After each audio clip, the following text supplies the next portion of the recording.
माऊली ज्ञानेश्वर महाराज की जय.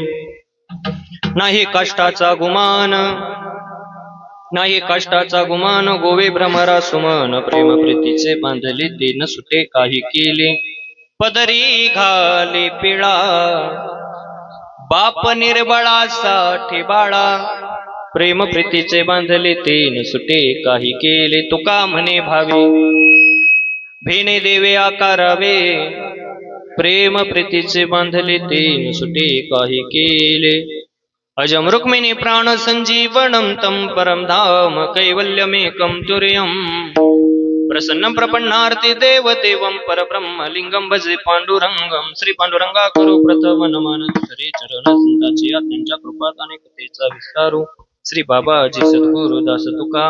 आता अभिनव वाग्विलासिनी जे चातुर्यार्थ कला कामिनी, ते श्री शारदा विश्वमोहिनी, नविले मिया मस्तक माझा पायावरी, या वार करे संतांच्या प्रस्तुत. प्राप्त प्रसंगी प्राप्त स्थळी कीर्तन रूपी सेवेकरता जो निवडलेला अभंग आहे, तर तो अल्पसा परिहार द्यायचा. तो म्हणजे असा, कैलासवासी तानाजी बाबूराव कोटे यांच्या प्रथम पुण्यस्मरणानिमित्त पाहुणे रावळे गणगोत मित्र परिवार आपतेष्ट सर्वजण यांच्या दुःखामध्ये सहभागी झालेला आहोत. आणि भाऊंच्या प्रथम पुण्यस्मरणानिमित्त निवडलेला जो अभंग आहे, ज्यांचा आहे जगद्गुरु तुकाराम महाराजांचा आहे. तुकाराम महाराज या अभंगाद्वारे आपल्याला दोन बंधन निश्चित सांगतायत. पहिलं बंधन प्रेमाचं सांगतायत आणि दुसरं बंधन भावाचं सांगतायत. प्रेमाचं बंधन सांगण्यासाठी तुकाराम महाराजांनी दोन दाखले दिले. पहिला दाखला दिला, नाही कष्टाचा गुमान. कष्ट या शब्दाचा अर्थ आहे लाकूड, आणि भ्रमर या शब्दाचा अर्थ आहे भुंगा, सुमन या शब्दाचा अर्थ आहे कमळ. कमळाच्या प्रेमामध्ये जसं भुंगा गुंततो मकरंद सेवन करण्यामध्ये, तसं आपण देखील संसारामध्ये गुंतलेलो आहोत. तुकाराम महाराजांना वाटलं हा सामान्य दाखला देण्यापेक्षा अजून एक तुकाराम महाराजांनी साधा सोपा आपल्याला दाखला दिला. प्रेमाच्या बंधनासाठी बापन लेकीचा पदरी घाली पिळा, बाप निर्बळासाठी बाळा, एका कारणासाठी प्रेम प्रीतीचे बांधले ते न सुटे काही केले. आणि अजून तुकाराम महाराजांनी भावाचं बंधन स्पष्ट सांगत असताना तुकाराम महाराज म्हणतात, जगाच्या मालकाला प्रिय असणारं प्रेम आहे, जगाच्या मालकाला प्रिय असणारा भाव आहे. थोर प्रेमाचा भुकेला किंवा देव भावाचा भुकेला, हाची दुष्काळ त्याला. जगाच्या पाठीवरती तुमच्या अंतःकरणामध्ये जर प्रेम असेल, भगवंताविषयी जर भाव असेल, तर कोणतीही गोष्ट तुम्ही शक्य करू शकाल. म्हणून तुकाराम महाराज म्हणतात, तुका म्हणे भावे, या भावानं देवाला सुद्धा आपलंसं करता येईल. भेणे देवे आकारावे, भावाच्या बंधनानं देव सुद्धा आपलासा होतो. त्यासाठी तुम्हाला एक काम करावं लागेल, प्रेम प्रीतीचे बांधले ते न सुटे काही केले. जगाला तुम्हाला प्रेम द्यावं लागेल, त्यावेळेस तुम्हाला भगवान परमात्मा निश्चित भेटेल. हा तुकोबारायांच्या भाषेमध्ये असणारा भावार्थ माझ्या बुद्धीप्रमाणे तुमच्या समोर मांडला. विठाल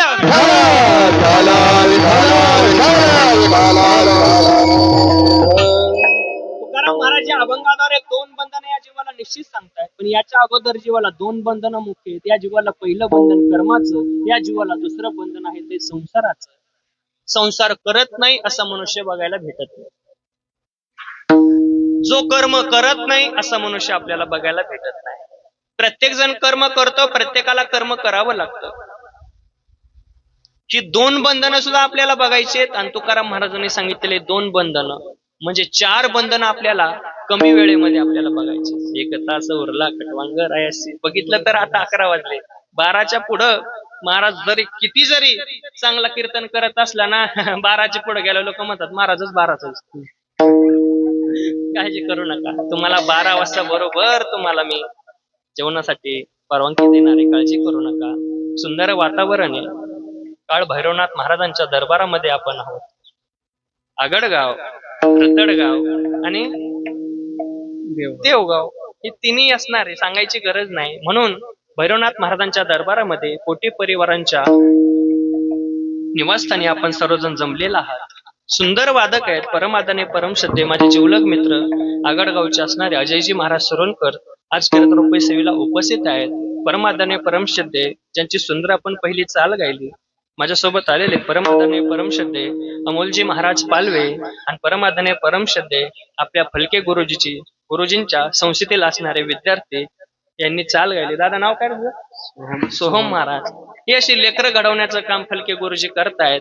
वेळात वेळ काढून आज आपल्या कार्यक्रमाला ते उपस्थित राहिलेत. एकदा गुरुजींसाठी एकदा परमादरणे परमश्रद्धे या माईक वरती असणारे माझे जिवलग मित्र आमचे दत्ता महाराज आहेत, विनेकरे बाबा आहेत, सर्वजण आहेत.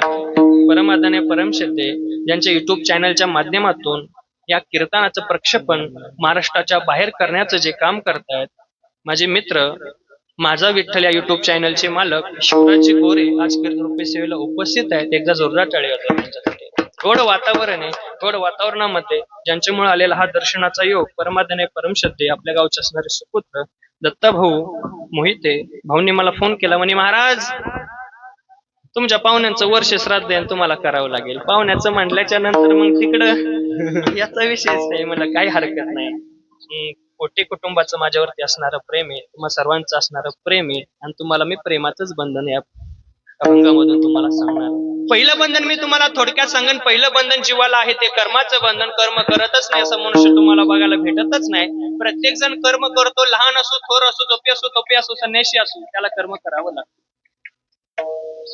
असं मनुष्य बघायला भेटत नाही. कर्माने बंधुनी मनुष्य लोके, जो मनुष्य देहामध्ये आलाय त्याला कर्म करावं लागणार आहे.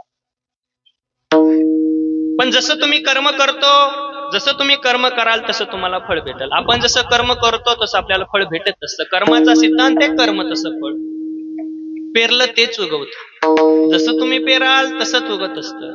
म्हणून कर्माचा सिद्धांत हा प्रत्येकाला ज्ञात आहे, प्रत्येकाला माहिती असलं पाहिजे. सोपी भाषा नाथ महाराजांनी सांगितली, केले कर्म झाले त्याची भोग आले, उपजले मेले ऐसे किती. कित्येक जण आले, कित्येक जण गेले, त्यांना कर्म करावं लागलं. जगाच्या पाठीवरती जगाच्या मालकाचे अनेक अवतार झाले. त्या प्रत्येक अवतारामध्ये जगाच्या मालकाला देखील कर्म करावं लागलं. त्यांना देखील कर्म चुकलं नाही. प्रभू श्रीराम आहेत जगाचे मालक, त्यांचे असणारे पिताश्री, त्यांना देखील कर्म चुकलं नाही. कर्मे दशरथ पुत्र योगी मेला, कर्मे रावण अक्षय पावला, वियोग घडला सीता देवी, कर्मे श्रीराम वनवास गेला. प्रभू श्रीरामांचा सकाळ सकाळी राज्याभिषेक होणार, कर्म आडवं आलं. आपली असणारी सावत्राई कैकेयी माताईने आपल्या पतीकडून 2 वर मागून घेतले. पहिल्या वरामध्ये माझ्या भरताला राजगादी, दुसऱ्या वरामध्ये माझ्या सवतीचं लेकरू आहे श्रीराम, त्याला वनवास. पण प्रभू श्रीरामांना माहिती होतं हे कर्म आपल्याला चुकणार नाही. कौशल्य मातेचं दर्शन घेतलं, सुमित्रा मातेचं दर्शन घेतलं आणि कैकेयी मातेजवळ आले दर्शन घेतलं. आई येतो बर का. पण कैकेयी ती कैकेयीच दुष्ट विचाराची असणारी कैकेयी. आता देखील दुष्ट विचाराच्या कैकेयी बऱ्याच आहे. आपलं ते लेकरू म्हणायची सवय लागली आणि दुसऱ्याचं ते कार्ट. आपलं ते लेकरू, तसंच कैकेयीचं पोटचं लेकरू भरत म्हणून राजगादी आणि सवतीचं लेकरू म्हणून वनवास. राजा दशरथाने म्हणावं, ऐक ना, आपण भरताला राजगादी देऊ पण श्रीरामाला वनवास नको. पण राजहट्ट बालहट्ट पुरवला जायचा, श्रीहट्ट पुरवला जायचा. 2 वर देऊन टाकले. पिताश्रींच्या डोळ्यामध्ये अश्रू आले. काय करावं. पण प्रभू श्रीरामांना माहिती होतं हे कर्म मला करावं लागणार आहे. 14 वर्षाचा वनवास मला भोगावं लागणार आहे. प्रभू श्रीरामानं दर्शन घेतलं आणि वनवासामध्ये निघाले, वनामध्ये निघाले. पण आपल्या भावावरती किती प्रेम असावं याचं प्रतीक म्हणून लक्ष्मणानं आपल्या पत्नीचा त्याग केला आणि आपल्या भावासोबत वनामध्ये निघून गेले. सख्खे भाऊ निघून गेले, पण सावत्र भाऊ असणारे भरत शत्रुघ्न यांना देखील समजलं आईने जे केलं ते चुकीचं केलं. कैकेयी मातेसमोर भरत आले, आई तुला काही अक्कल आहे का ग? जो अधिकाराने मोठा आहे, जो वयाने मोठा आहे, जो मर्यादा पुरुषोत्तम आहे, एक बाणी एक पत्नी प्रभू श्रीराम, तू त्यांना वनवासाला पाठवलं. आई चुकीचं केलं. अशी तळतळाटाची गादी मला नकोय. राजगादीचा त्याग केला भरतानं आणि आपल्या भावाला पाठीमागं आणण्यासाठी चालले. सध्या सख्या भावाला सुद्धा प्रॉपर्टीच्या बाबतीत जर आपण बघितलं, सख्या भावाची, अरे भावानं भावावरती किती प्रेम करावं, भाव भावाचं नातं कसं असावं. दादा माझं ते तुझं आणि तुझं ते तुझं, याला भाव म्हणावं. मोठ्या भावानं बारक्या भावाला सांभाळून घ्यावं. आणि मोठा भाऊ बारक्या भावाला सांभाळून घेत असतो. आणि ज्या वेळेस सांभाळून घेतलं, भरताला लक्षात आलं आईने चुकीचं केलं. पण भरतासोबत शत्रुघ्न देखील म्हणायला लागले, दादा मी देखील दादाला शोधायला तुमच्या सोबत येणार आहे. किती भावावरती प्रेम असावं यालाच तर रामायण म्हणतात.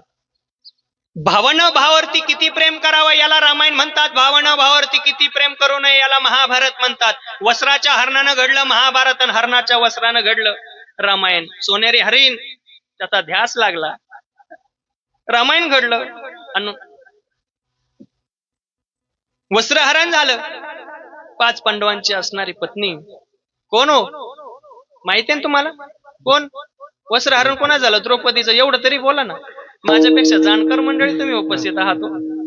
तुम्ही जर बोलले तर थोडस कीर्तन होईल. महाभारत देखील एका स्त्रीमुळे घडलं, रामायण देखील एका स्त्रीमुळे घडलं. पण तरी देखील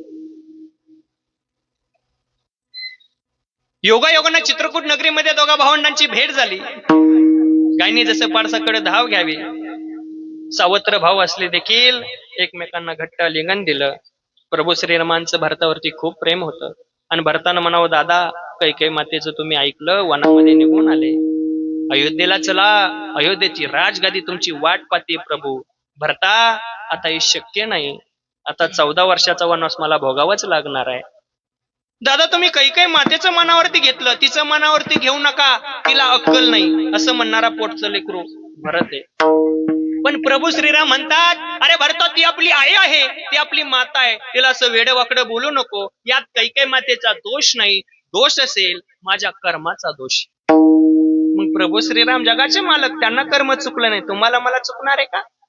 आणि आपल्या धाकट्या भावाची भरताची समजूत काढत असताना गदी माडगुळकरांना गीत रामायणामध्ये सुंदर सांगतायत, दैव जान दुःखे भरता दोष ना कुणाचा, पराधीन आहे जगती पुत्र मानवाचा, दोष ना कुणाचा. माय कैकेयी न दोषी नवे दोषितात, राज्य त्याग कानन यात्रा सर्व कर्म जात. खेळ चाललासे माझ्या पूर्व संचिताचा, खेळ चाललासे आपल्या पूर्व संचिताचा, पराधीन आहे जगती पुत्र मानवा, दोष ना कुणा. अरे या कर्माच्या बंधनातून कोण चुकले रे लेकरा? जरा मरण यातून सुटला कोण प्राणी जात, दुःख मुक्त जगला का रे कुणी जीवनात. काय शोक करीसी वेड्या स्वप्नीच्या फळांचा, पराधीन आहे जगती पुत्र मानवाचा, दोष ना कुणाचा. दोन ओंडक्यांची होते सागरात भेट, एक लाट तोडी दोघा पुन्हा नाही गाठ. क्षणिक तेवी आहे बाळा मेळ मानसांचा, पराधीन आहे जगती पुत्र मानवाचा. आपल्या सर्वांची ना क्षणाभराची भेट आहे, 12च्या नंतर एक लाट येणार आहे. आमच्या भाषेमध्ये त्याला नारळाची लाट म्हणतात. महाराजाला महाराजाचं पाकिट भेटलं, नारळ भेटलं, मग दत्ता भाऊची माझी भेट नाही, त्यांची माझी भेट नाही, एक लाट तोडी दोघा पुन्हा नाही गाठ. क्षणाचा माणसाचा भरोसा आहे का? क्षण भंगूर नाही भरवसा. माणसाचा क्षणाचा भरवसा नाही. मग माणसानं गर्व तर कोणत्या गोष्टीचा करायचा हो? का गर्व करता? कोणत्या गोष्टीचा माणसानं गर्व करावा? कोणाचा क्षणाचा भरवसा नाही. म्हणून माणसानं चांगलं जगावं, चांगलं वागावं, दुसऱ्याच्या दुःखाला दुःख मानावं. तेव्हा लोक आपल्या दुःखाला त्यांचं दुःख मानतात आणि दुःखामध्ये एकत्र येतात. प्रत्येक जण जाणार आहे हो, आया है सो जाएगा. राजा रंक फकीर कित्ते सिंहासन पर चढ़ गए, कित्ते ने पहने जंजीर.